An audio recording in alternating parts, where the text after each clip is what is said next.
Hello, welcome back. ഇന്നൊരു rice variety നോക്കിയാലോ. ഞാൻ ഇന്നിവിടെ ഉണ്ടാക്കുന്നത് മധുഹൂത്താണ്. ചിക്കൻ വെച്ചിട്ടാണ് ഞാൻ മധുഹൂത്ത് റെഡിയാക്കിയിട്ടുള്ളത്. ഇത് ബീഫ് വെച്ചിട്ടും ഒക്കെ ഉണ്ടാക്കാം. മന്തിയൊക്കെ പോലെ തന്നെ വളരെ ഈസി ആയിട്ട് ഉണ്ടാക്കാൻ പറ്റുന്ന റെസിപ്പിയാണ്. അധികം ഇൻഗ്രീഡിയൻസ് ഒന്നും വേണ്ട. അപ്പോൾ റെസിപ്പിയിലോട്ട് പോവാം. ഇതുണ്ടാക്കാനായിട്ട് ഞാൻ മന്തി റൈസാണ് എടുത്തിട്ടുള്ളത്.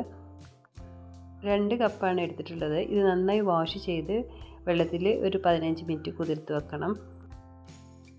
ഇതിലേക്ക് 1 കിലോ ചിക്കൻ എടുത്തിട്ടുണ്ട്. കുറച്ച് വലിയ പീസസായി കട്ട് ചെയ്യാം. പിന്നെ ഡ്രൈഡ് ലെമൺ എടുത്തിട്ടുണ്ട് 2 എണ്ണം. അതുപോലെ തന്നെ ബേ ലീഫും എടുത്തിട്ടുണ്ട്, അതും 2 എണ്ണമാണ്. ഇതൊക്കെ ഈ റൈസിനൊരു ഫ്ലേവർ കൊടുക്കും. ഇത് കൂടാതെ ഇതിലേക്ക് 2 ക്യാപ്സിക്കം ചെറുതായി കട്ട് ചെയ്തിട്ടുണ്ട്. ഇനി ടൊമാറ്റോ പേസ്റ്റ് ഉണ്ടാക്കണം. 2 ടൊമാറ്റോ, ഒരു 4-5 അല്ലി വെളുത്തുള്ളി, ചെറിയൊരു ഇഞ്ചിയുടെ കഷ്ണം, ഇതെല്ലാം കൂടെ അടിച്ചതാണ്. ഇതൊരു സൈഡിലേക്ക് മാറ്റി വെക്കാം. ഇനി നമുക്ക് സവാള ഒന്ന് വഴറ്റിയെടുക്കണം. അപ്പോൾ അതിനായിട്ട് ഞാൻ 2 സവാള എടുത്തിട്ടുണ്ട്. ഇത് ഓയിലിൽ ഒന്ന് വഴറ്റിയെടുക്കാം. നല്ലോണം ഫ്രൈ ആവുമൊന്നും വേണ്ട, ജസ്റ്റ് ഒന്ന് വഴന്ന് കിട്ടിയാൽ മതി. ഇപ്പോൾ കുറച്ചൊന്ന് വഴന്നിട്ടുണ്ട്. ഇതിലേക്ക് 2 മാഗി ക്യൂബ് ഇട്ട് കൊടുക്കാം. എന്നിട്ട് അതും കൂടെ ഒന്ന് മിക്സ് ചെയ്തെടുക്കാം. ഇനി നമ്മൾ നേരത്തെ ഉണ്ടാക്കി വെച്ചിട്ടുള്ള ടൊമാറ്റോ പേസ്റ്റ് ഇതിലേക്ക് ചേർത്ത് കൊടുക്കാം. എന്നിട്ട് ഇതും കൂടെ ഒന്ന് വഴറ്റിയെടുക്കാം. അത് ടൊമാറ്റോയുടെ പച്ചമണമൊക്കെ ഒന്ന് പോകുന്നത് വരെ.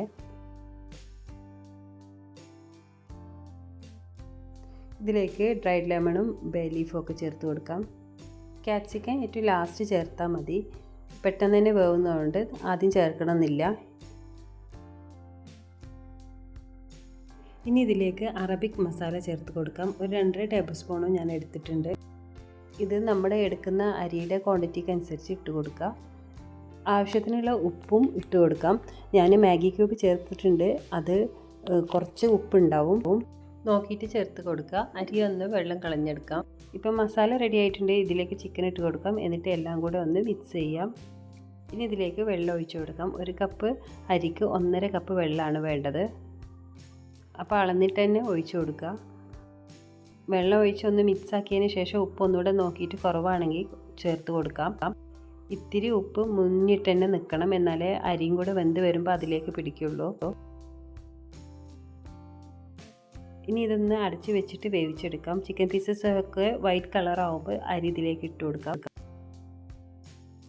ഇനി ഇതിലേക്ക് ക്യാപ്സിക്കം കൂടെ ഇട്ട് കൊടുത്തിട്ട് പിന്നെ അരിയും കൂടെ ഇട്ട് കൊടുക്കാം.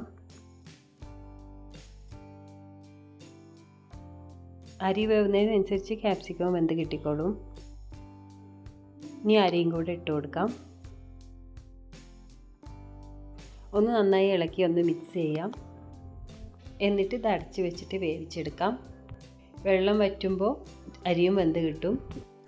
ഇത്രയേ ഉള്ളൂ. റൈസ് റെഡി ആയിട്ടുണ്ട്. ഇതിൻ്റെ റൈസ് കുറച്ചുകൂടെ ഫ്ലേവർ ഉണ്ടാവും. ഗസ്റ്റൊക്കെ വരുമ്പോൾ എപ്പോഴുള്ള മന്തിയും ബിരിയാണിയും ഒക്കെ മാറ്റിയിട്ട് ഇതുപോലത്തെ റൈസ് ഉണ്ടാക്കി നോക്കാം.